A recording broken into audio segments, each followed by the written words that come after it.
We're gonna try and get an interview going with Kevin freaking McCabe, who just got back from the Burkhead Hiking Challenge, and I'll touch on that. We'll talk about what that is.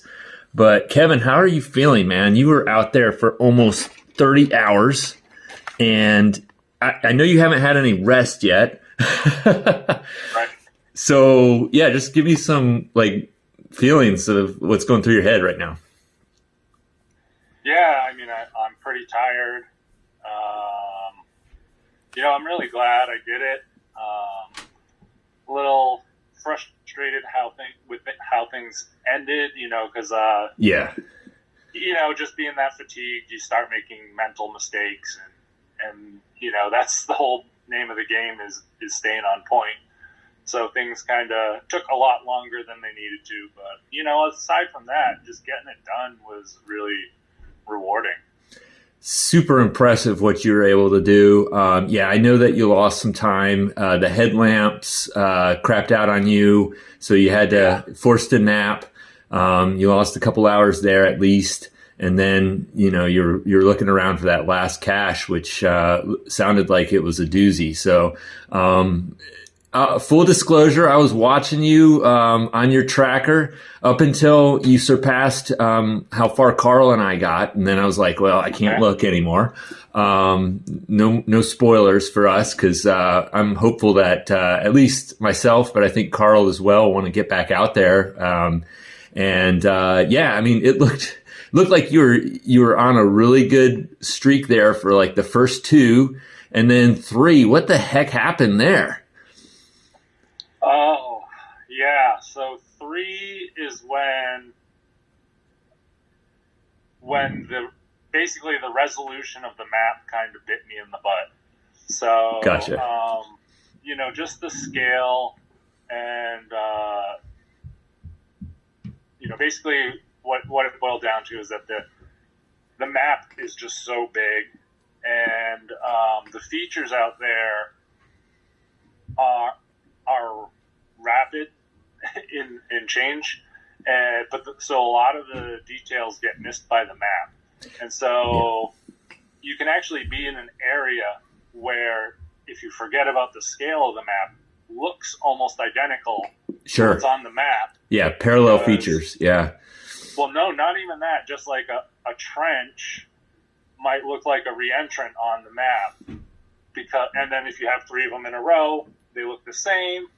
And then if you forget that each, elevation contour is 5 meters, which is 16 feet. So any feature that's less than 16 feet high could get missed.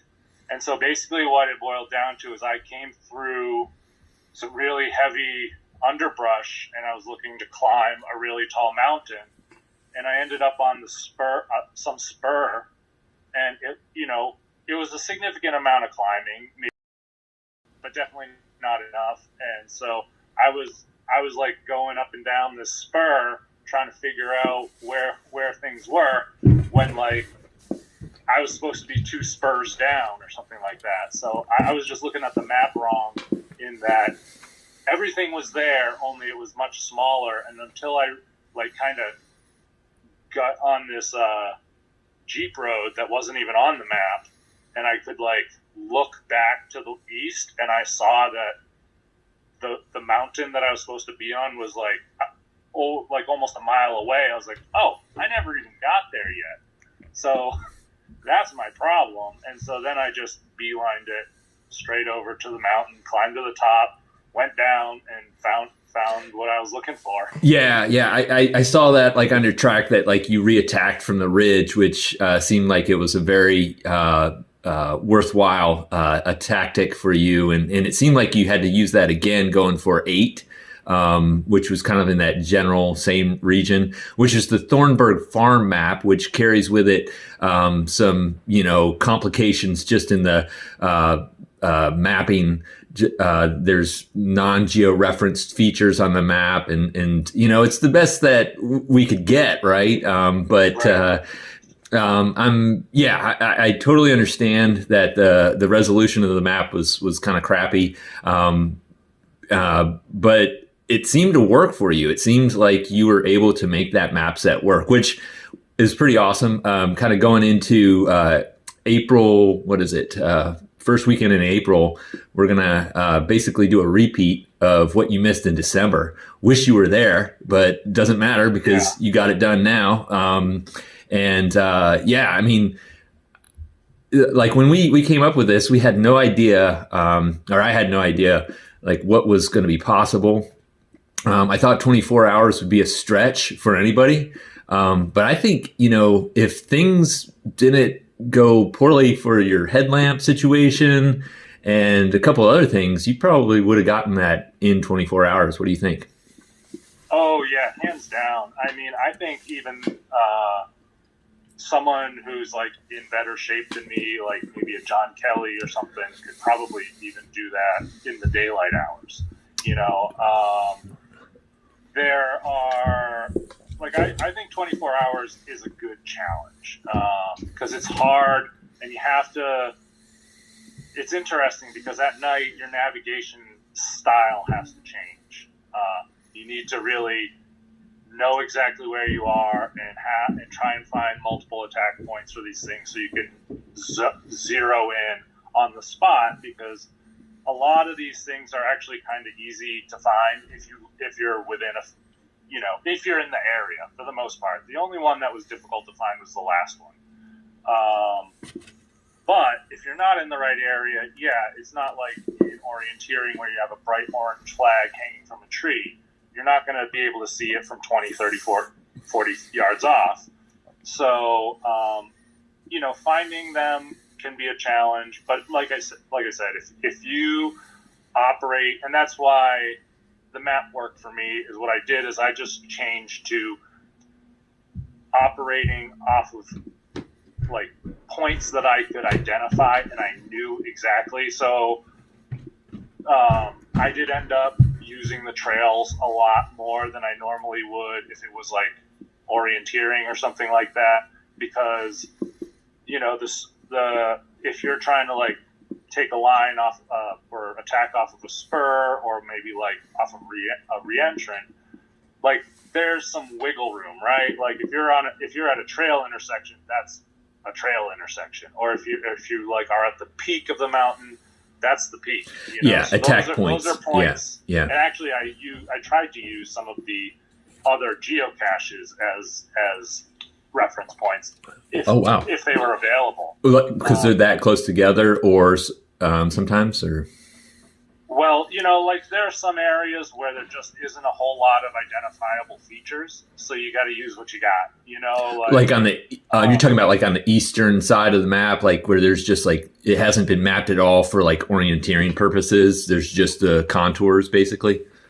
Yeah, there's that, and like I said, like the streams will switch back and forth, and unless it's like a bend that's like 20 or 30 feet, you're not going to see that. So you can't like use a bend in the river as like your attack point, because there's going to be like 16 in a row and you don't know which one it is, and it's not mapped anyways because it's just a straight line. So you can't say, all right, I'm going to shoot off that bend in the river and do this, because you're like, I don't even know where the bend is. Well, I mean, I was just going to point out, like, I've got some examples here. I mean, and these are like from our virtual Rogaine event, but like, some of these streams are not necessarily like that accurate, like the way that they're mapped. I mean, some of them are, but I mean, the one that I just showed kind of is. But I was like looking at some examples on the map itself, and it was just like, it's like, well, this when you're mapping this, you don't necessarily capture all of those bends anyway. And so that I hear you, like, trying to use bends in a stream or whatever for a reference point is probably not the best tactic. I mean, no spoilers necessary. I don't want any spoilers. But I mean, just kind of like, I guess what I'm getting at is you've had, in my impression, a really great month in February. You had a phenomenal performance at Wildcat, the Rogaine. You won it straight up. You cleared it. I was thankful to be a distant third to you. You were really tearing it up. I can't wait for that report when you finish it up. I guess now that you're resting up from this thing, but since those two were pretty close together in time, just like comparing your experience at Wildcat to this, which is completely different, I understand. But like, I think, for anybody who might watch this, might be more familiar with Rogaines and orienteering, might be a little geocache curious, especially with this like concept of going unplugged, i.e. without a GPS, which, I think is a really cool, worthwhile endeavor. I hope that you do too. You feel like you did something meaningful out there. Kind of speak to that, like just the comparisons, the parallels, the similarities, the differences, which might be harder, which might be more worthwhile. I bet you get like a dopamine burst, like when you find one of those caches. I don't know. Yeah. So, I mean, like obviously the similarities are the skill sets are the same. You need to be able to find your way around in the woods, identify features, both on the map and in real life, and how they relate, and figure out what the best route between 2 points is. But, like with orienteering, things are a lot more controlled and safer. Like the race director makes the map, and that all the points are correct, or at least the locations of the flags are going to be correct. There's a bright orange flag out in the woods, easy to see from well off, even in the dark. So whereas like with the caches, these are meant to be hidden. They're meant to be hard to find. In this particular instance, I had to map the location of the next cache on my own map while I'm out in the woods when it's raining or when yeah, let me stop you there. Like, I'm curious because like I was driving around in the rain. I wasn't checking my phone while I was driving for work, I promise, but it was raining, and like, the windshield wipers are going, and I'm thinking to myself, Kevin is out there right now. And that was the thing, like, when I was like making these map sets and stuff, it's like, these are not printed on waterproof paper, and you have to take them out. And I mean, this is your lifeblood right here. I mean, if it gets damaged, it's game over. Right. So like, basically you're trying to like preserve the integrity of the map, but you also have to plot on it. So how did you manage that? So I did two things. I actually got one of those little booklets from REI with the waterproof paper.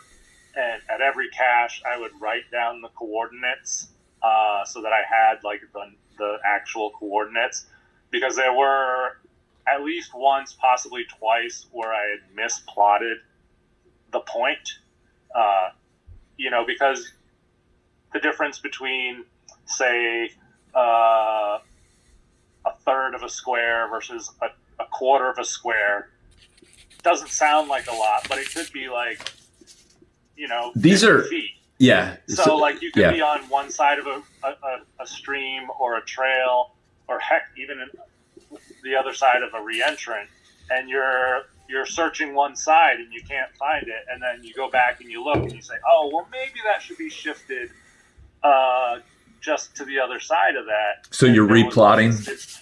Yeah, so there was one instance where I spent over an hour looking for something, and then I pulled out my coordinates, looked at it, and I said, oh, it looks like I probably mapped it at 40% of that square instead of 35%, which puts me on the other side over there. I went over there, found it immediately. Literally right where I crossed, it was right there. Holy cow. So, you have to be really precise. You do have to be precise. So what I did is, like I said, I made sure I had a written record of all of the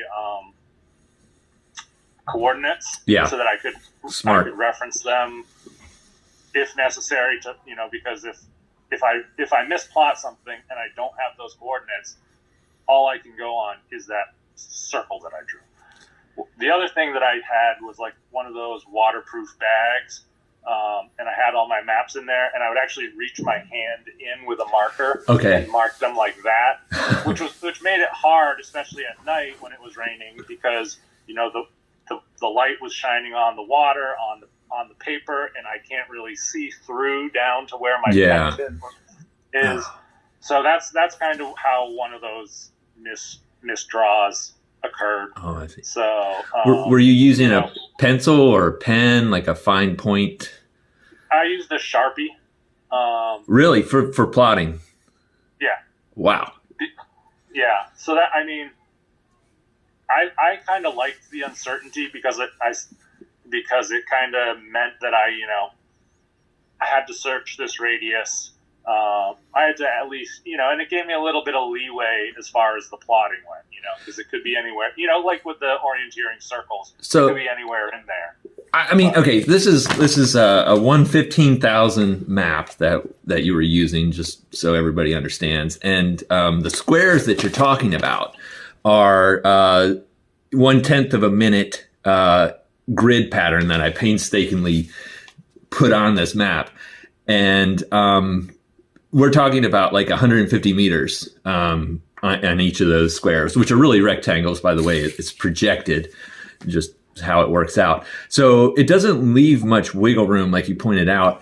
Plus, like when you're using a Sharpie, I just feel like I'm surprised by that, because like it's permanent for one thing. It's really dark.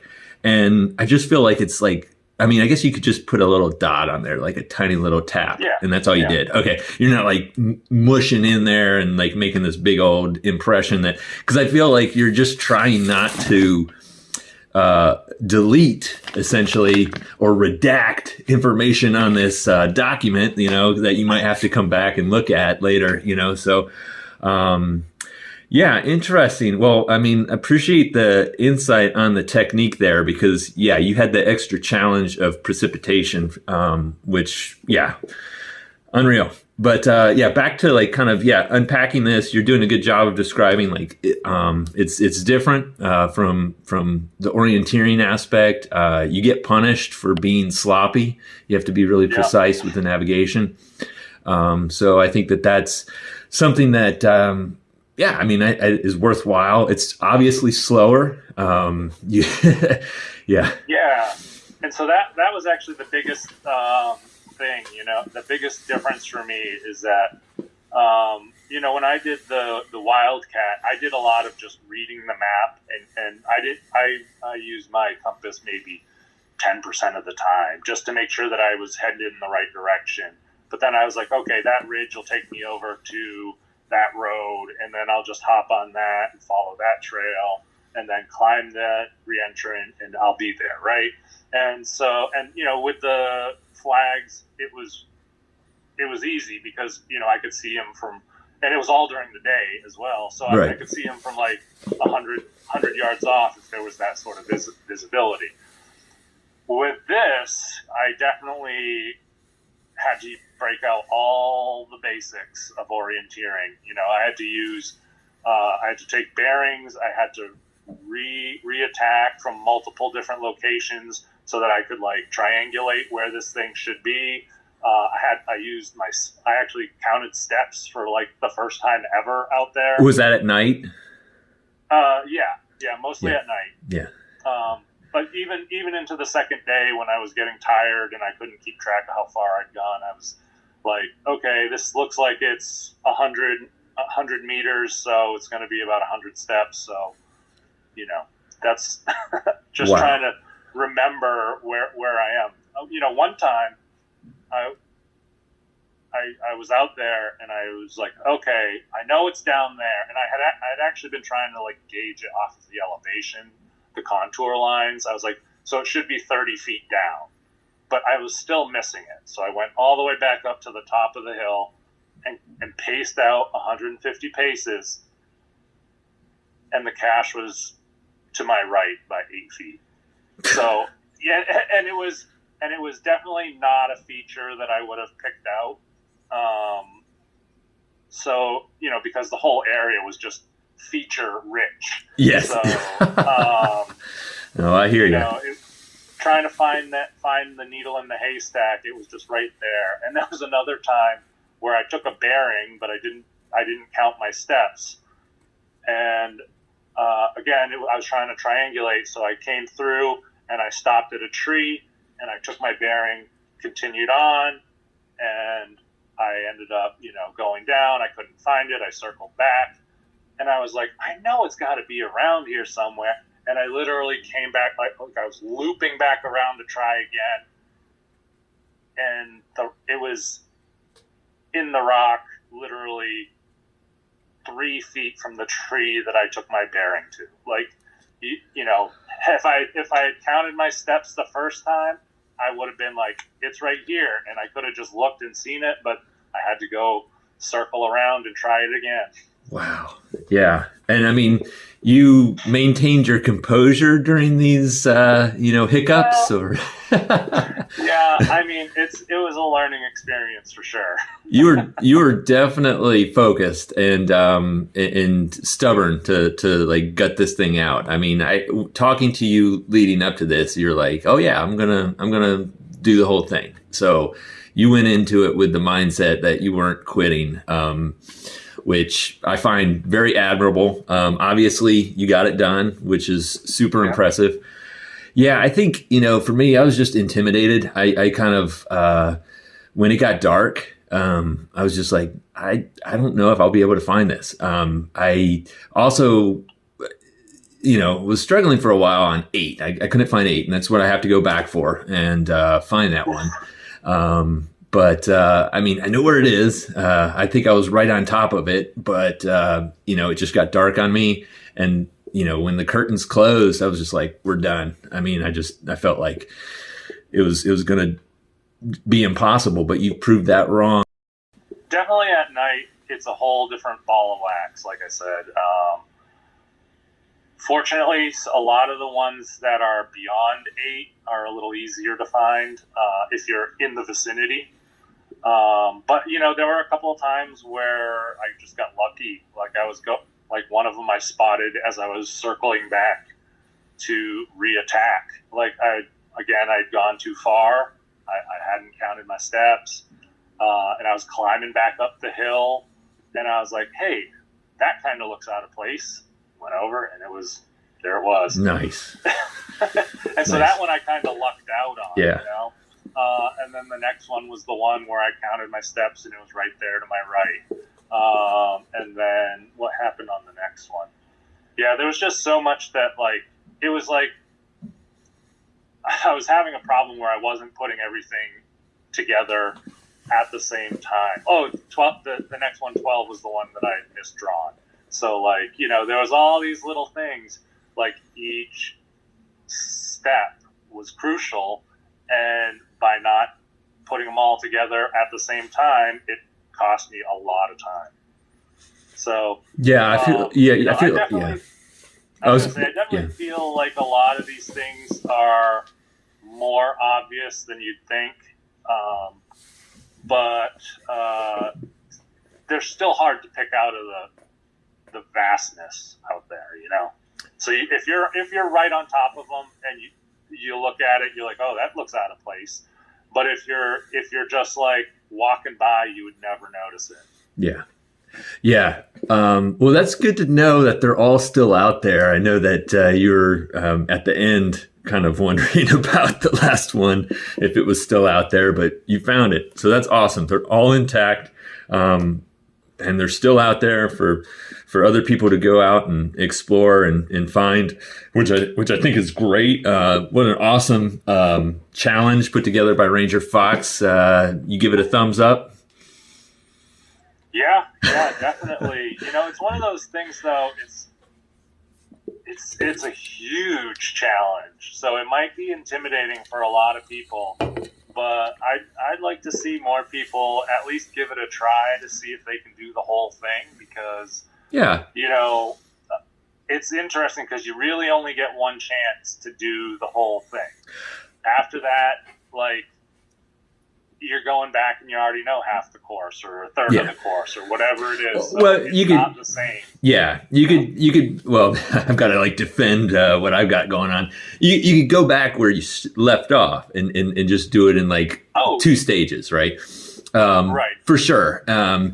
And I think that's one way to like make it less intimidating for somebody who's not like wanting to, pull a Kevin and be out there for, 29 hours or whatever. So, because I think that's a unique person right there. But you could go out there and try to find a couple. But to do so like without, the use of a GPS, I think is a worthwhile practice, just to kind of hone the navigational skills and stuff. And that's what I'm hoping to do like mid-March. And I hope you can kind of come out and give me some feedback on it with the Cane Creek Mountains hiking challenge. It's going to be like a mini version of the Burkhead hiking challenge. I'm trying to set it up.